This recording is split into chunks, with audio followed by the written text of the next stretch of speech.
Eigen learning. അപ്പോൾ ഇതാ നമ്മൾ USSന്റെ എക്സാം നമ്മളെടുത്ത് ഇങ്ങനെ അടുത്തുകൊണ്ടിരിക്കുകയാണ്. ഇനി കുറഞ്ഞ ദിവസങ്ങൾ മാത്രമേ ഉള്ളൂ നമുക്കിനി, അല്ലേ? യെസ്. അപ്പോൾ ഈ ചുരുങ്ങിയ ദിവസം കൊണ്ട് നിങ്ങൾ നന്നായിട്ട് ഹാർഡ് വർക്ക് ചെയ്തിട്ട് വേണം നമ്മുടെ USS എക്സാം ക്രാക്ക് ചെയ്യാൻ വേണ്ടിയിട്ട്. ക്ലിയർ ആണോ മക്കളെ? യെസ്. വിജയം ആസ്വാദകരമാകണമെങ്കിൽ പ്രയാസങ്ങൾ ആവശ്യമാണ്.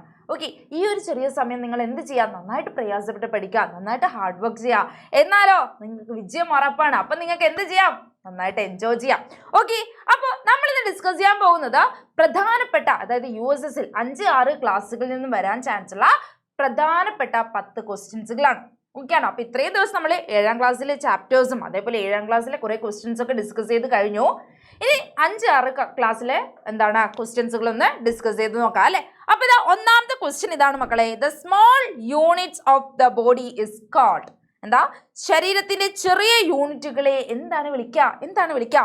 Option A cell, option B tissue, C and both ആണ്, സെൽ ആൻഡ് ടിഷ്യൂ ആണ്, and D none of this ആണ്. ഓക്കെ, ഒന്നുകൂടി ഞാൻ ഓപ്ഷൻസ് പറയാം മലയാളം എടുക്കാർക്ക്. ഓപ്ഷൻ എ കോശം, ബി ടിഷ്യൂ, സി രണ്ടും, ആൻഡ് ഡി ഇവയൊന്നുമല്ല. എന്ന് പറഞ്ഞാൽ എന്തായിരിക്കും ആൻസർ? എന്തായിരിക്കും മക്കളൊന്ന് ഓർത്ത് വയ്ക്കുക. അങ്ങ് പഠിച്ചല്ലോ, പണ്ട് പഠിച്ചിരുന്നല്ലോ. എന്തായിരുന്നു? യെസ്, സെല്ലാണ് കേട്ടോ. ഏറ്റവും ചെറിയ unit സെല്ലാണ്.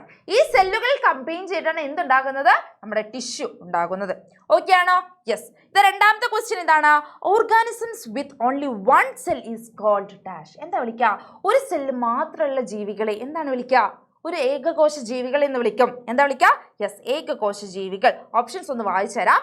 Unicellular, multicellular, both, and D option none of this. ഏകകോശ ജീവി, ബഹുകോശ ജീവി രണ്ടും, ആൻഡ് ഇവയൊന്നുമല്ല. ഏകകോശ ജീവികൾ യൂണിസെല്ലുലാർ എന്നാണ് വിളിക്കുക. ഓക്കെ ആണോ? യെസ്.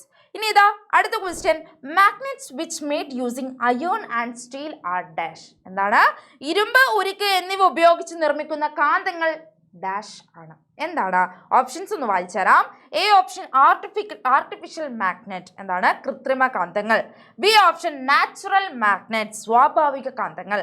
സി ബോത്ത് രണ്ടുമാണ്, and D option none of this ഇവയൊന്നുമല്ല. മക്കളൊന്ന് ഓർത്ത് നോക്കിക്കേ. ഇരുമ്പും ഉരുക്കും വെച്ച് നിർമ്മിക്കുന്ന കാന്തങ്ങളാണ്, അയോണും സ്റ്റീലും വെച്ച് നിർമ്മിക്കുന്ന കാന്തങ്ങളാണ്. ഒബ്വിയസ്ലി അത് എന്തായിരിക്കും? ആർട്ടിഫിഷ്യൽ മാഗ്നറ്റ് ആയിരിക്കും, കൃത്രിമ കാന്തങ്ങളായിരിക്കും. സെറ്റാണോ? ഓക്കെ ആണോ? അടുത്ത ക്വസ്റ്റ്യനിലേക്ക് പോകട്ടെ. അടുത്ത ക്വസ്റ്റ്യൻ നോക്കാം. Magnets are made using alnico which is N alloy of dash. എന്താണ്? അൽനിക്കോ കാന്തങ്ങൾ നിർമ്മിക്കുന്നത് ഏത് ലോഹസങ്കരം ഉപയോഗിച്ചാണ്? മക്കളെ ആ പേരിൽ തന്നെയുണ്ട്. നിങ്ങളൊന്ന് പേര് എഴുതി നോക്കിക്കേ. അൽനിക്കോ ആണ്, അല്ലെ? അൽനിക്കോ ആണ്. എന്തൊക്കെയാണ് അൽനിക്കോയിലുള്ള ലോഹങ്ങൾ? അലൂമിനിയം ഇതാ. ഇനി അടുത്ത് നോക്കാം, നിക്കൽ ഇതാ. അടുത്ത കൊബാൾട്ട്. നമുക്കൊന്ന് ഓപ്ഷൻ നോക്കാം. Option A aluminium, option B nickel, option C cobalt, option D ion, and option E all of the above. അപ്പൊ മക്കളെ ശ്രദ്ധിക്കുക, നമ്മൾ പറഞ്ഞ 3 ലോഹങ്ങൾ ഇതിലുണ്ട്, അല്ലെ? അലൂമിനിയം, നിക്കൽ, കൊബാൾട്ട് ഉണ്ട്. ഇനി അയോണും കൂടി ഉണ്ടാവും കേട്ടോ. അൽനിക്കോല് അയോൺ മെറ്റൽ കൂടി ഉണ്ടാകും. അപ്പൊ നമ്മുടെ ഓപ്ഷൻ എന്ന് പറയുന്നത് എന്തായിരിക്കും? ഈ ഓപ്ഷനാണ്, മുകളിൽ പറഞ്ഞവയെല്ലാം. അപ്പൊ നിങ്ങൾ ഓർക്കേണ്ട കാര്യം എന്താന്ന് വെച്ചാൽ ഓപ്ഷൻസ് നന്നായിട്ട് വായിക്കണം. ഓക്കെ, ക്വസ്റ്റ്യൻ നന്നായിട്ട് വായിച്ചതിന് ശേഷം ഓപ്ഷൻസ് നല്ലപോലെ ഇരുന്ന് വായിക്കണം. ഓക്കെ, നിങ്ങൾക്ക് അറിയുന്ന ക്വസ്റ്റ്യൻസ് ആയിരിക്കും, പക്ഷെ നിങ്ങൾ തെറ്റിക്കാൻ വേണ്ടി ഓപ്ഷൻസ് തിരിച്ചും മറിച്ചും ഒക്കെ ഇടാൻ ചാൻസ് ഉണ്ട്. അപ്പോൾ അതൊന്നും ഓർത്ത് വെക്കാം. ഓക്കെ ആണോ? യെസ്. ഇനി ഇത് അടുത്ത question. Shape of the earth is dash. ഭൂമിയുടെ ആകൃതി ഡാഷ് ആണ്. അപ്പോൾ ഇതാ ഓപ്ഷൻസ് വായിച്ചു തരാം. Option A spherical, option B elliptical, option C both, option D none of this. എന്താണ്? ഗോളാകൃതി, ദീർഘവൃത്താകൃതി രണ്ടും ഇവയൊന്നുമല്ല. എന്തായിരിക്കും? ഗോളാകൃതിയാണ് കേട്ടോ. എന്താണ്? യെസ്, സ്പെറിക്കൽ ഷേപ്പാണ്, ഗോളാകൃതിയാണ്.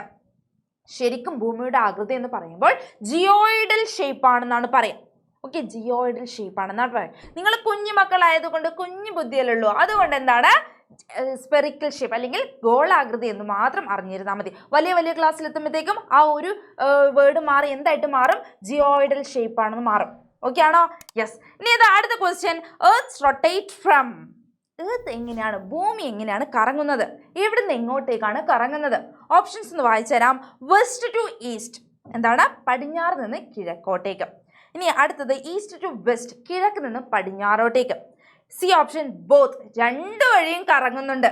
D option none of this, ഇവയൊന്നുമല്ല. നിങ്ങളുടെ ഓപ്ഷൻ എന്തായിരിക്കും ശരി ഉത്തരം? എന്തായിരിക്കും? യെസ്, വെസ്റ്റ് ടു ഈസ്റ്റ് ആണ്, പടിഞ്ഞാറ് നിന്ന് കിഴക്കോട്ടേക്കാണ് മക്കളെ. ഓക്കെ ആണോ? യെസ്.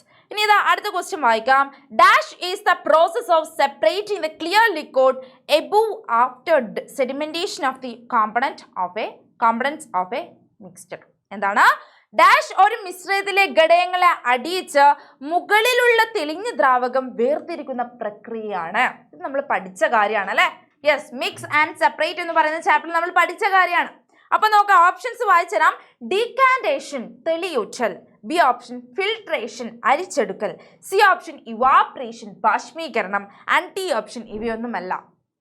ഓക്കെ, ഇത് നമ്മൾ പഠിച്ച കാര്യമാണ്. നല്ലതുപോലെ വൃത്തിയിൽ നമ്മൾ കഴിഞ്ഞ ലൈവിൽ പഠിച്ച കാര്യമാണ്. ഇങ്ങനെയാണ് മകളെ ക്വസ്റ്റ്യൻ വരിക. ഓക്കെ ആണോ? അപ്പൊ നമ്മുടെ ഓപ്ഷൻ എന്ന് പറയുന്നത് ഡീകാൻറ്റേഷൻ ആണ്, തെളിയൂറ്റലാണ്. ഓക്കെ, നമ്മൾ ചെളിവെള്ളം നമ്മൾ അന്ന് പഠിച്ച കാര്യമല്ലേ? യെസ്, ഗ്ലാസ്സിൽ നമ്മൾ ചെളിവെള്ളം എടുത്തു കഴിഞ്ഞാൽ എന്ത് സംഭവിക്കുക? അതിലുള്ള ചെളിയൊക്കെ താഴത്തേക്ക് അടിഞ്ഞുകൂടും. എന്നിട്ടോ അതിലുള്ള വെള്ളം മുകളിലേക്ക് തെളിഞ്ഞു നിൽക്കും. അപ്പം നമ്മൾ അതിനെ സെപ്പറേറ്റ് ചെയ്യും. ഓക്കെ, ഇതിനാണ് നമ്മൾ വിളിക്കുന്നത് തെളിയൂറ്റൽ, അല്ലെങ്കിൽ എന്താ വിളിക്കുക? ഡീകാൻറ്റേഷൻ എന്ന് പറയും. അപ്പോൾ ഓക്കെ ആണോ? അടുത്ത ക്വസ്റ്റ്യൻ നോക്കാം മക്കളെ. Dash provide shape and strength to the body. എന്താണ്? ഡാഷ് ശരീരത്തിന് ആകൃതിയും ശക്തിയും നൽകുന്നു. ഓപ്ഷൻസ് നോക്കാം. എ ഓപ്ഷൻ ബോൺസ്, അസ്ഥികൾ. ബി സ്കെലട്ടൺ, അസ്ഥികൂടം. സി ബോത്ത്, രണ്ടുമാണ്. And D option none of this, ഇവയൊന്നുമല്ല. എന്തായിരിക്കും ശരീരത്തിന് ആകൃതിയും ശക്തിയും നൽകുന്നത്? എന്തായിരിക്കും? യെസ്, ഒബ്വിയസ്ലി ബോൺസ് ആണ് കേട്ടോ. എന്താണ് മക്കളെ? ബോൺസ് ആണ്, അസ്ഥികളാണ്. ഓക്കെ ആണോ? ഇനി ഇതാ അടുത്ത ക്വസ്റ്റ്യനിലേക്ക് പോകാം. The earth and moon receives light from. എന്താണ്? ഭൂമിയും ചന്ദ്രനും പ്രകാശം സ്വീകരിക്കുന്നത് എവിടെ നിന്നാ? ജസ്റ്റ് ഒന്ന് ഓപ്ഷൻ വായിച്ചുതരാം. മക്കൾക്ക് അറിയുന്ന ക്വസ്റ്റ്യൻ ആയിരിക്കും ഇത്. പറഞ്ഞുതരാം. ഓപ്ഷൻ എ സൺ, സൂര്യൻ. ഓപ്ഷൻ ബി ജീനസ്, ശുക്രൻ. ഓപ്ഷൻ സി ജുപ്പിറ്റർ, വ്യാഴം. And option D none of this, ഇവയൊന്നുമല്ല. എന്താണ്? യെസ്, നമുക്കറിയുന്നത് സണ്ണിൽ നിന്നാണ്. ഭൂമിയും